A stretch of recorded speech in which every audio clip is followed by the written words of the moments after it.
What would happen if you built a refuge for a persecuted people in a place where another people already lived? In the next few minutes, you'll learn why this moral quandary is at the root of the struggle between Israelis and Palestinians, and what you can do to help achieve a just peace for everyone in the region.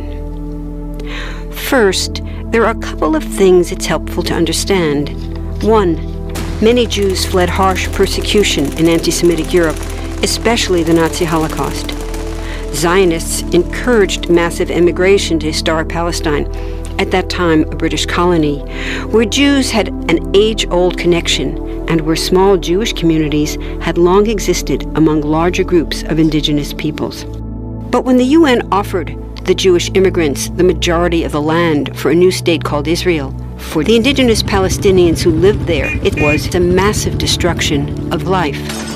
They rejected the UN's partition plan, and several Arab states invaded the new state of Israel. Israeli forces essentially erased over 400 Palestinian villages and towns.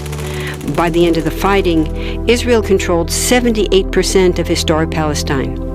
And when 750,000 Palestinians who fled or were expelled during fighting tried to return to their homes where the new state now stood, they were permanently barred by the Israeli government. While over 100,000 of their relatives and neighbors who hadn't left became second-class citizens of the new state, along with the new Jewish majority.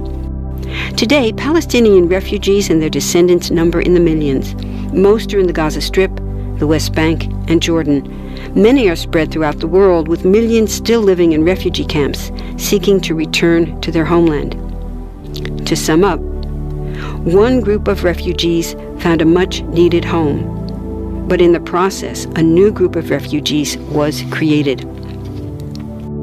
Here's the second thing to understand.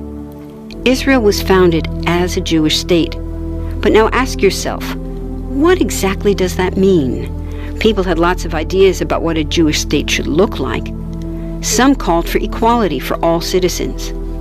But what was created, in practice, was institutional discrimination against non-Jews. In other words, Israel ended up being built on a blueprint of exclusion. The Israeli government wants maximum land and resources for Jews, but not the Palestinians living there. That's why, inside Israel, Jews get special privileges, including rights to land and housing, that are denied to the Palestinian citizens, who make up 20% of Israel's population. That's also part of why Israel has never defined its borders. In fact, they still hold on to land, the West Bank and Gaza, that they conquered in the war in 1967. Since then, Israel has built Jewish settlements throughout the occupied West Bank, building Jewish-only cities and supplying them with infrastructure like roads and army camps, schools, and even a college. Military occupations are meant to be temporary, but after 40-plus years, this one looks permanent and entirely unjust. In the West Bank, Israeli Jewish settlers and Palestinians live on the same land, but must live under two completely separate and unequal systems of Israeli law. The Jewish settlers dominate the natural resources, including water and agricultural land, and they're backed by the Israeli army. To maintain the occupation, Israel has demolished thousands of Palestinian homes and orchards, confiscated Palestinian land, bombed a captive civilian population in Gaza, and punished resistance with raids, arrests, and assassinations, all to gain maximum land, while making life so difficult for Palestinians that they will either leave or be too afraid to resist. Palestinians have fought back. For decades, they tried to achieve national liberation through armed struggle. Some groups still do. But the majority now support popular protest instead. The deeply harmful pattern of control, repression, and violence profoundly harms Palestinians living under occupation and Israelis living as occupiers. This must be broken to reach a peaceful and secure future for both peoples.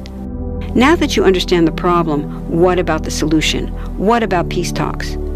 So far, over 2 decades of U.S.-backed peace talks have actually made things worse by helping Israel continue the occupation.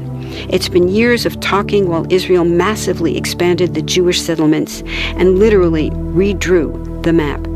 Peace talks are good if they're real, but not when they're theater to cover a land grab. So now what? The current world superpower, the United States, has been a terrible friend, enabling Israel's destructive and self-destructive expansion onto Palestinian land by funding the Israeli military, the biggest recipient of U.S. foreign aid in the world. But there's another superpower that can make the difference: you. There's a movement with hundreds of thousands of people just like you across the world, including Palestinians and Israelis, protesting, educating, divesting, and boycotting, all to bring nonviolent international pressure on Israel to stop violating human rights of Palestinians. Throughout history, where governments have failed to push for justice, people just like you, like us, have taken the lead and won. Now it's the Palestinians' turn for freedom and justice. We can pressure Israel to end the occupation and the discrimination. We want all people, Jews and Palestinians, to have equality, human rights, and democracy. We can change history. Join us.